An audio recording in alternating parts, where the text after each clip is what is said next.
पूछा जाता है कि भारत जैसे अलग अलग संस्कृतियों से भरे देश में यूसीसी आखिर क्यों जरूरी है। क्या ये सचमुच महिला पुरुष की बराबरी, 3 तलाक और संपत्ति के अधिकारों में महिला को हक दिलाने की दिशा में एक बड़ा कदम है, या फिर इसके पीछे की कहानी कुछ और ही है।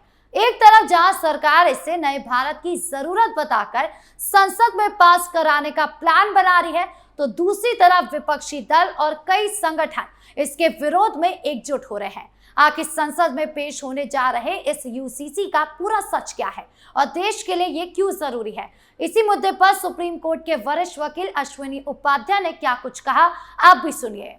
बंगाल की सरकार भी यूसीसी लाने की तैयारी कर रही है।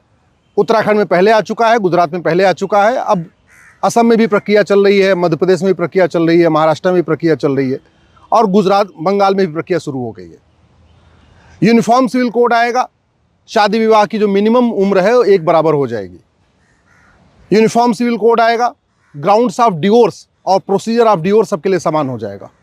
यूनिफॉर्म सिविल कोड आएगा, ग्राउंड्स ऑफ मेंटेनेंस और प्रोसीजर ऑफ मेंटेनेंस सबके लिए समान हो जाएगा। यूनिफॉर्म सिविल कोड से ग्राउंड्स ऑफ एडॉप्शन और प्रोसीजर ऑफ एडॉप्शन ये भी सबके लिए एक समान हो जाएगा। यूनिफॉर्म सिविल कोड से एक पति एक पत्नी का नियम सबके लिए अनिवार्य हो जाएगा। यूनिफॉर्म सिविल कोड से भरण पोषण का अधिकार भी सबको मिल जाएगा, बच्चा गोद लेने का अधिकार, बच्चे के भरण पोषण का अधिकार। यूनिफॉर्म सिविल कोड से माता पिता की देखभाल का अधिकार भी सभी बहन बेटियों को मिलेगा। और यूनिफॉर्म सिविल कोड से प्रॉपर्टी राइट सबको एक समान हो जाएगा। यानी अभी जो भेदभाव है, माता पिता का जो प्रॉपर्टी राइट में भेदभाव है, या पति पत्नी के प्रॉपर्टी राइट में जो भेदभाव है, या भाई बहन के प्रॉपर्टी राइट में जो भेदभाव है, वो भी खत्म हो जाएगा। बहुत अच्छा है, ये संविधान में बहुत लंबी चर्चा के बाद आया था, लेकिन इसमें एक कमी है जो अभी भी यूनिफॉर्म सिविल कोड लागू हुआ है, उत्तराखंड में लागू हुआ है या गुजरात में लागू हुआ है। ये तो लिखा हुआ है कि क्या क्या होना है, क्या क्या करना है, लेकिन ये नहीं लिखा हुआ है कि जो इसको फॉलो नहीं करेगा उसको दंड कितना मिलेगा। उदाहरण के लिए यूनिफॉर्म सिविल कोड में लिखा है शादी विवाह की उम्र समान होनी चाहिए, बेटे और बेटी की उम्र एक बराबर होगी, लेकिन जो लोग बाल विवाह करेंगे उनको कितने साल की सज़ा होगी ये व्यवस्था नहीं की गई है।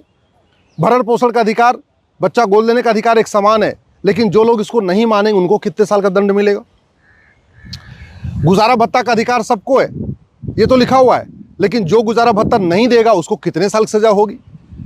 या जो एक पति एक पत्नी का नियम नहीं मानेगा उसको कितने साल सजा होगी। कानून तभी सफल होता है जब उसमें कठोर दंड की व्यवस्था हो, नहीं तो कानून का दुरुपयोग बहुत होता है और बहुत सारे कानूनों का दुरुपयोग हो रहा है। तो uniform civil code effectively implement हो, वास्तव में सब लोग उसको फॉलो करें, वो तभी संभव है जब यूनिफॉर्म सिविल कोड न मानने वालों की प्रॉपर्टी जब्त करने का प्रावधान हो, यूनिफॉर्म सिविल कोड न मानने वालों की सिटीजनशिप खत्म करने का प्रावधान हो, यूनिफॉर्म सिविल कोड न मानने वालों को 5 से 10 साल की सज़ा देने का प्रावधान है। ऐसा हो तभी ये इफेक्टिवली इंप्लीमेंट होगा। नहीं तो जैसे हमने 3 तलाक कानून बनाया, लेकिन जो उसमें सज़ा हमने बहुत कम रखी है, तो नतीजा क्या, लोग 3 तलाक देते जा रहे हैं, अभी भी देते जाते हैं, FIR होती है, लेकिन कोई खौफ नहीं पैदा हुआ है 3 तलाक के कानून से, क्योंकि ना हमने जो 3 तलाक का कानून है ना उसमें हमने सिटीजनशिप खत्म करने की व्यवस्था किया है, ना हमने उसमें भारी जुर्माना लगाया है, ना उसमें कोई कठोर दंड की व्यवस्था है, 5 साल 10 साल की सज़ा की व्यवस्था है। इसलिए 3 तलाक को भी लोग नहीं मान रहे और 3 तलाक अभी भी दिए जा रहे हैं। ऐसे यूनिफॉर्म सिविल कोड भी आ तो जाएगा, उत्तराखंड में आ गया, गुजरात में आ गया, चलो कल को बंगाल में भी आ जाएगा, मध्य प्रदेश में भी आ जाएगा, महाराष्ट्र में भी आ जाएगा, लेकिन जब तक इसमें सिटीजनशिप खत्म करने की व्यवस्था नहीं होगी, 5-10 लाख रुपए जुर्माना की व्यवस्था नहीं होगी, 5-10 साल की सज़ा का प्रावधान नहीं होगा, तब तक इसको जो इनको नहीं मानना है वो नहीं मानेंगे। ऐसे ही उसको मतलब ये कानून भी बना रहेगा और वायलेशन भी होता रहेगा। और एक बात और, यूनिफॉर्म सिविल कोड लंबी चर्चा करने के बाद संविधान में आया था, इसलिए इसको पार्लियामेंट में लागू करना चाहिए। कायदे से यूनिफॉर्म सिविल कोड संसद में बनना चाहिए। एक देश एक नागरिक व्यवस्था की जो है ये संसद में होना चाहिए। राज्य सरकारें तो कर रही हैं, लेकिन केरल इसके ऊपर कुछ कर नहीं रहा, हिमाचल की सरकार भी कुछ नहीं करने वाली है। तो जहाँ जहाँ तथाकथित सेकुलर सरकारें हैं वो इसके ऊपर कुछ करनी, आगे बढ़ नहीं रही हैं। तो अच्छा है कि राज्यों में आ रहा है, लेकिन अब समय आ चुका है कि राज्यों के बाद ये केंद्र में लागू हो और इसमें कठोर दंड की व्यवस्था हो। जो यूनिफॉर्म सिविल कोड न माने उसकी सिटीजनशिप खत्म करने की व्यवस्था हो, जो यूनिफॉर्म सिविल कोड न माने उसको 5 से 10 लाख रुपए के जुर्माना की व्यवस्था हो, जो यूनिफॉर्म सिविल कोड न माने उसको 5 से 10 साल की सज़ा का व्यवस्था हो, तभी ये इफेक्टिवली इंप्लीमेंट हो पाएगा। नहीं तो कानून बन भी जाएगा, जिनको नहीं मानना वो नहीं मानेंगे। और सबसे इंपॉर्टेंट, किसी भी यूनिफॉर्म सिविल कोड में अभी तक जो लागू हुई हैं उसमें हम दो की व्यवस्था तो है, एक पत्नी की व्यवस्था है, लेकिन उसमें जनसंख्या नियंत्रण की व्यवस्था नहीं है। जनसंख्या नियंत्रण के बिना ये यूनिफॉर्म सिविल कोड का कोई फायदा नहीं है। भारत की सबसे बड़ी समस्या पॉपुलेशन एक्सप्लोजन है, और पॉपुलेशन एक्सप्लोजन रोकने के लिए इस यूनिफॉर्म सिविल कोड में कोई अरेंजमेंट नहीं रखा गया। इसलिए मैं सरकार से निवेदन कर रहा हूँ, बंगाल सरकार से भी निवेदन कर रहा हूँ, जब आप यूनिफॉर्म सिविल कोड की तैयारी कर रहे हैं, हालांकि उत्तराखंड सरकार ने ये नहीं किया, गुजरात सरकार ने नहीं किया, जिन सरकारों ने अभी तक लागू किया उन्होंने पॉपुलेशन कंट्रोल की व्यवस्था नहीं किया, लेकिन मैं बंगाल सरकार से निवेदन कर रहा हूँ कि इसमें हमारे दो की व्यवस्था करिए। एक्सेप्शन कंडीशन में आप तीसरे बच्चे की छूट दे दीजिए, लेकिन जो 3 से ज़्यादा बच्चा पैदा करे उसको कठोर दंड की व्यवस्था करिए, उसकी सिटीजनशिप खत्म करने की व्यवस्था करिए, 10 साल की सज़ा का उसमें प्रावधान रखिए, 10 लाख रुपए जुर्माना का प्रावधान रखिए।